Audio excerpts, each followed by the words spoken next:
Thanks. So before starting, so this talk is supposed to be very basic. So if you know what unit tests are, I'm sorry to bore you for half an hour. Let's go quickly through the summary. So I'm going to make a brief introduction about data science in general and why we need the unit test for that. I'm going to explain what is the use case that I use to explain all the examples in this presentation. Then I'm going to go through some specific implementation of tests that I made, and then we'll end this talk. So let's start. For those of you who don't know how the data science workflow goes, it's typically a cycle process, right? So we start with our data exploration pre-process. We move forward to we build features for our model. We select our model. In general, you do, I don't know, hyperparameter optimization, whatever.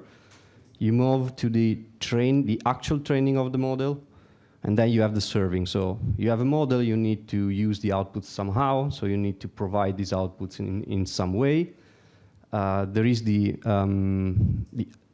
actual output, then it needs to be served by someone. I don't know, you make a score, so this score will be used by someone. In general, the user will give you feedback somehow, and you will use this feedback to kind of improve your model, right? So this is an iterative process.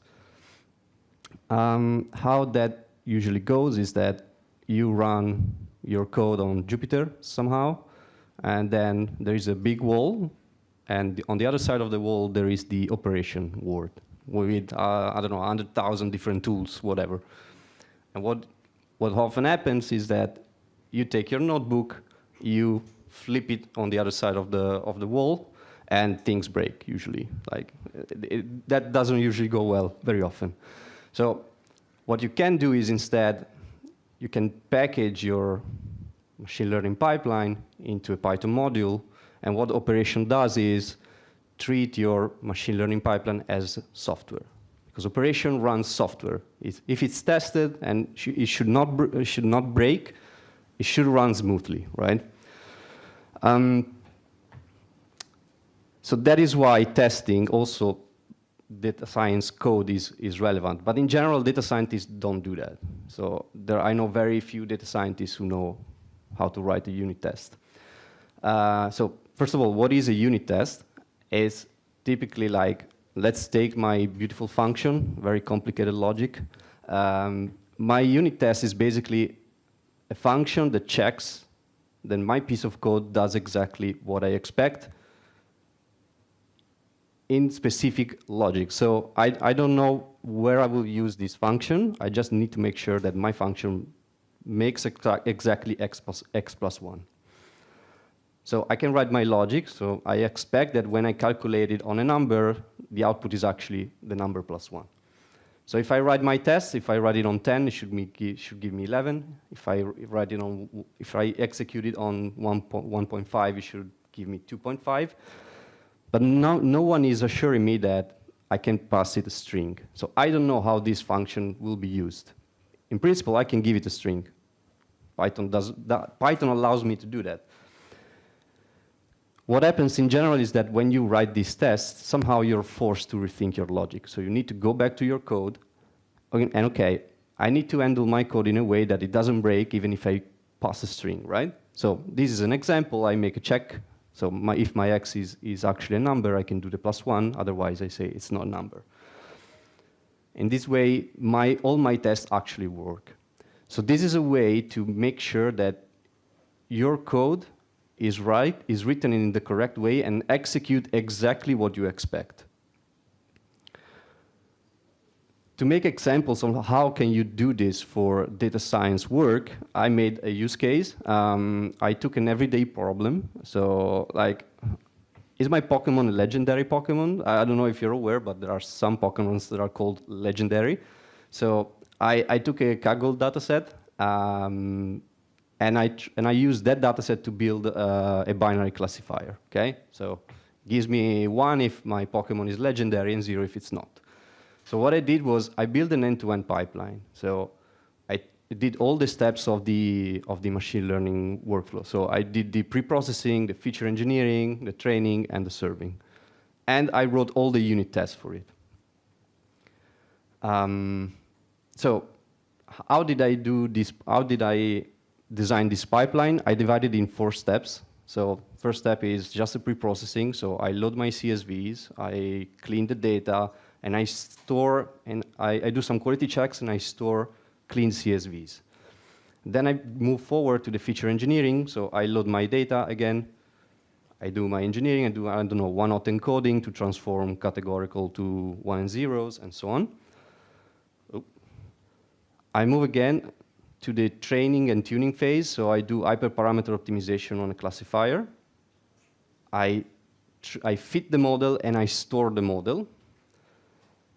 Then I move to the prediction phase. That is, I load the model again. I use it to make predictions on new data, and I store my predictions.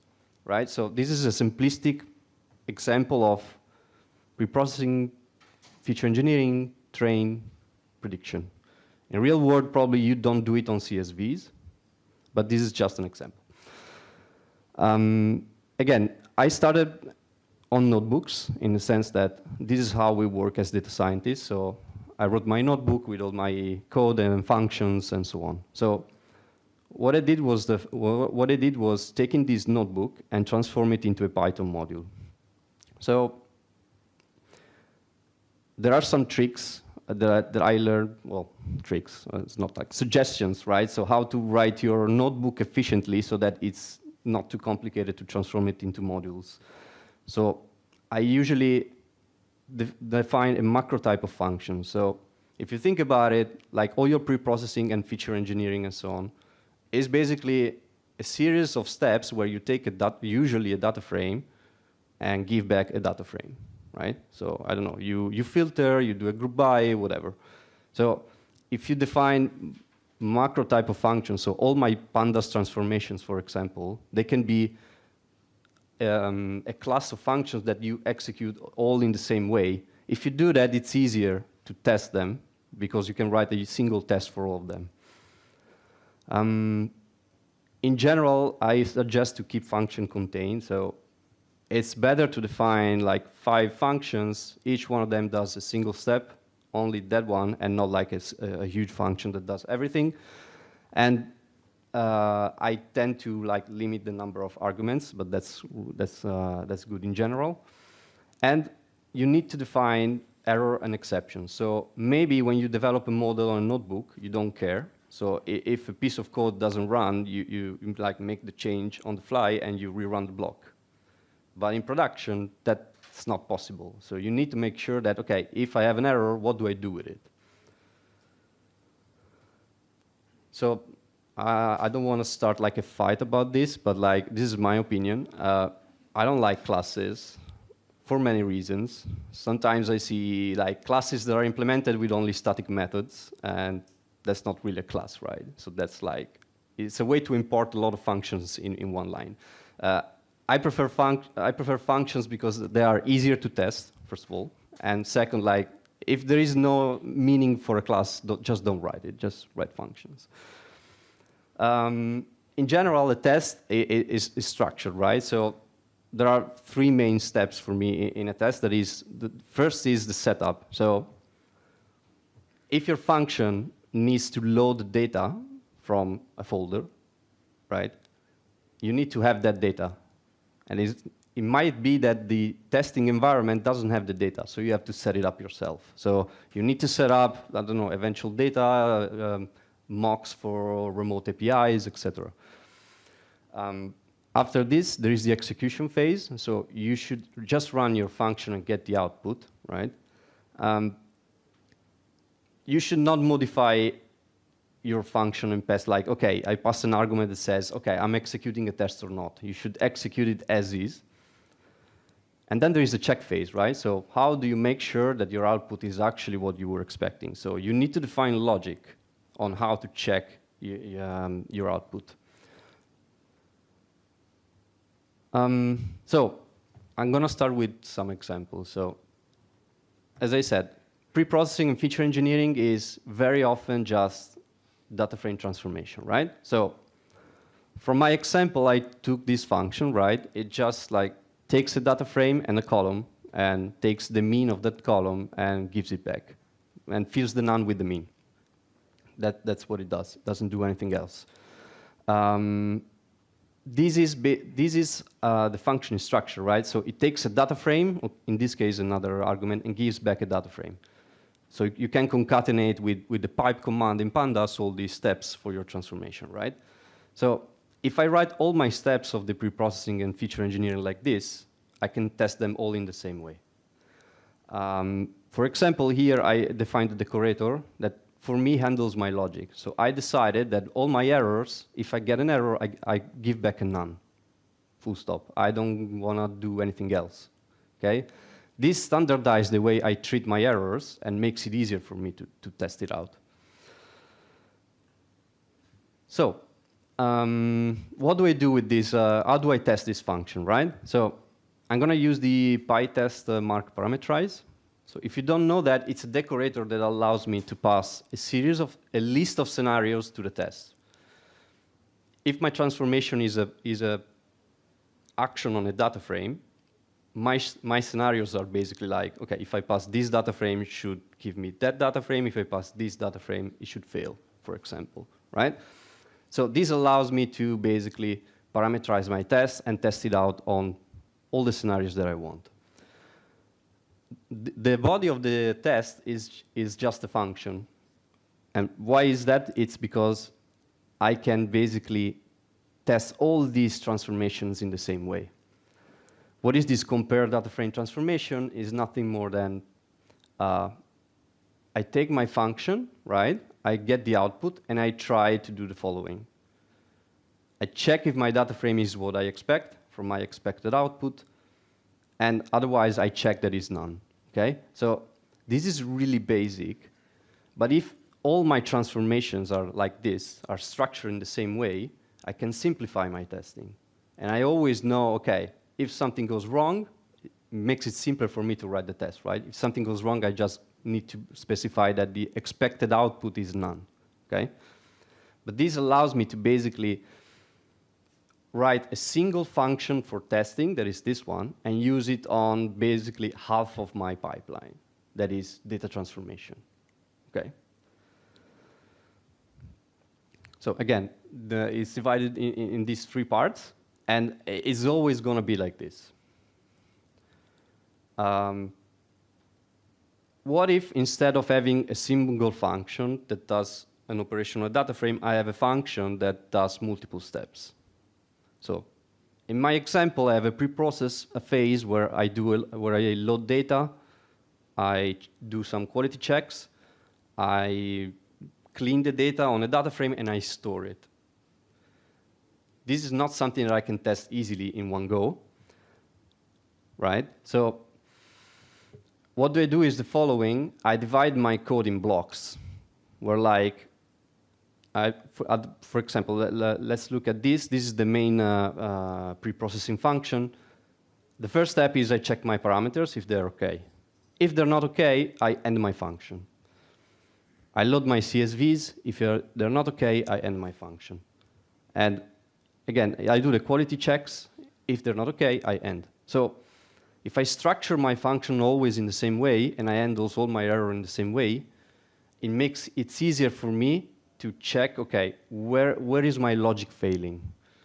Where is my logic ending? So if I give correct parameters, like my directory is okay, I go on. But if I don't have data in my directory, it should fail. So this allows me to basically specify all the points where I expect the function to end, and allows me to specify all the scenarios. So how do I test that? It's a little bit more complicated than before. There is basically a setup phase. So my preprocessing expects to find data somewhere. I need to provide it to the test. This means that if I want to run it on specific data for the test, I need to create it specifically for that test. So what do I do is I have a setup phase where I create a mock directory, using the temp factory that is provided by PyTest. So I'm not inventing anything, right? So I get my directory, I create a fake directory for the test that will be deleted afterwards. What I do is I save inside the fake directory fake data for my test. Then I execute my function as is. I'm not changing the logic of my function. I'm just providing as an input the fake directory of the test. So my logic will run on the fake data that I created. Once I'm done, I'm going to go and do my checks. Since my function doesn't give an output, my function gives me a string as an output, but the real logic is that it saved the data in the directory. I need to load it again and check it, right?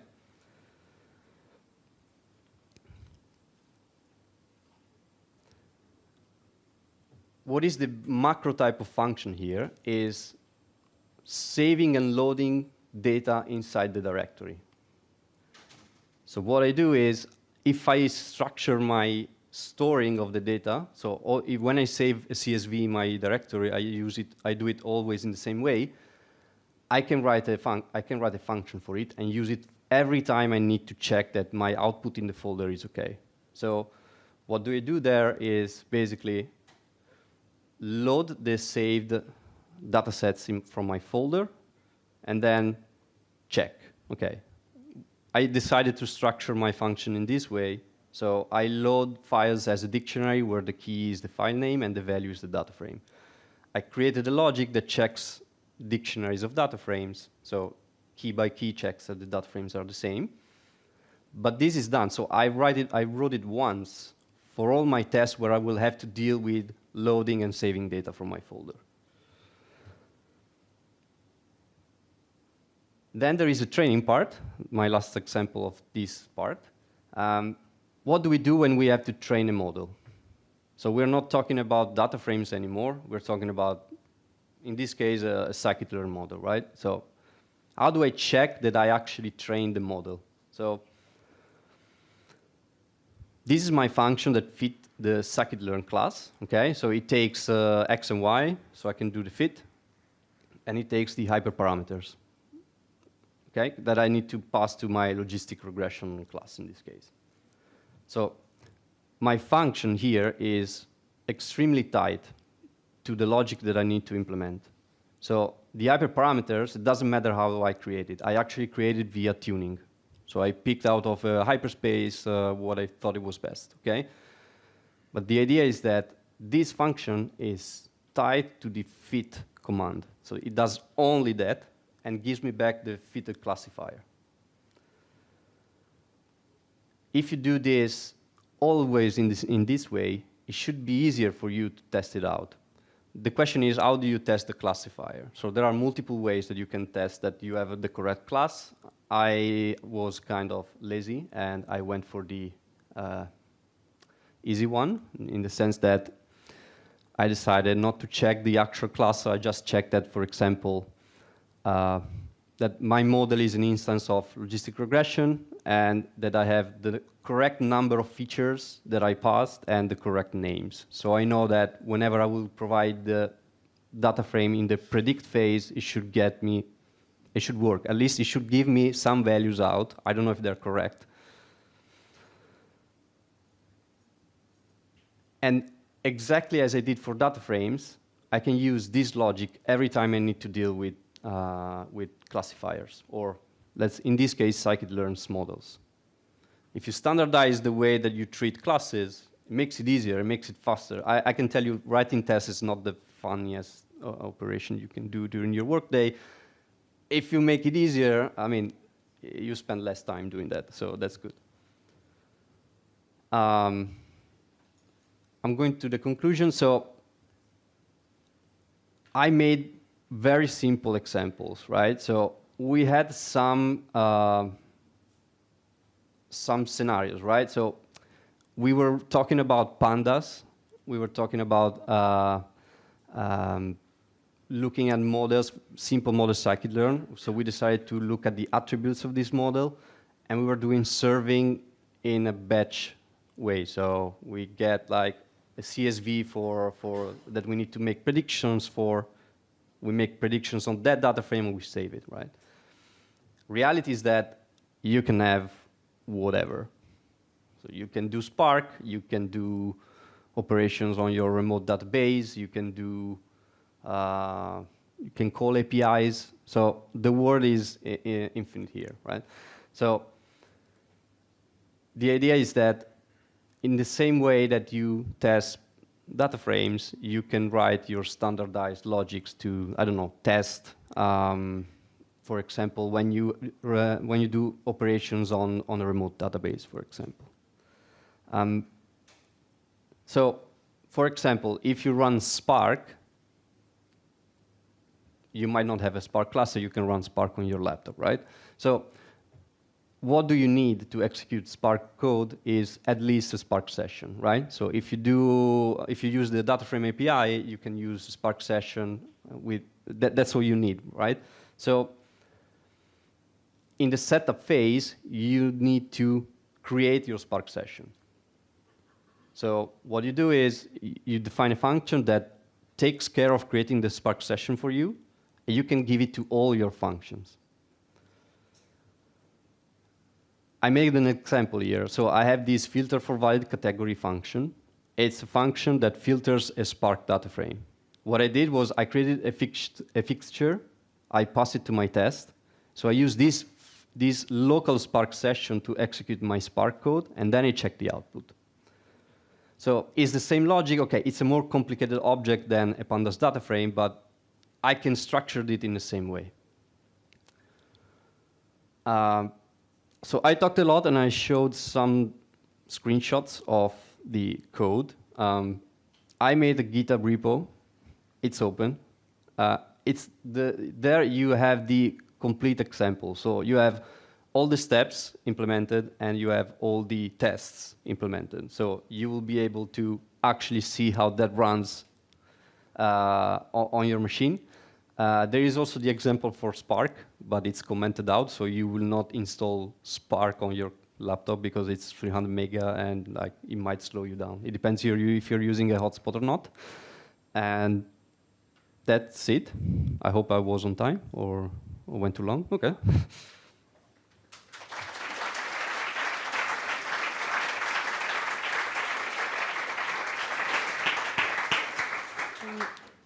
Thank you very much, Javier. I think I like your kind of pattern in the test. I never use actually a function in the parameterize thing, but just because I don't work with such a huge data. So there is the Slido link in the talk in the schedule. I don't think we have any question in the Slido. Let me check again. If you want to have a question, raise your hand. OK, I will bring the microphone to you. Hi, Alessandro. Mateusz from Nike. Just wanted to ask you, since all you show to us is about testing a code itself. However, most of companies right now are moving into a cloud. And my question is, what is your best practice to unit test functionalities that we have on a cloud? Not our code itself, but the code together with functionalities that are on a cloud, like services like endpoints or some hyper-optimization, which AWS, for example, giving us. So if you talk about services, I think most likely you use like an API, I guess. I don't know, if you're running your Python code and you probably connect, let's make an example, you connect to a database somewhere or you call an API. So your code should run independently of the service of the API. So in this case, you will have to create fake answers from your API. Like, I don't know, you want to extract at the beginning of your model, of your script, you get some data out of a database because you need some parameters to execute your training. I don't know, right? you can in your test, you will not call the service. You will have a fake answer that you can mock. So your code should run exactly the same. You can mock that part of code that you use for that you call. And instead of making a call, your test will like give you back a JSON that you have stored locally, for example. This is how you make sure that your code works independently of the service. Because what you're testing there is not the connection to the service. What you're testing in a unit test is your code. So you just need to provide a fake answer, and that's it. Okay, next question. When do you run your unit test? Okay, so in an ideal world, you don't run it yourself. So you can run them during development. So when you're integrating a new feature, you run them locally to make sure that your new logic is not disrupting anything. But ideally, your codes should be like automated in a CI pipeline.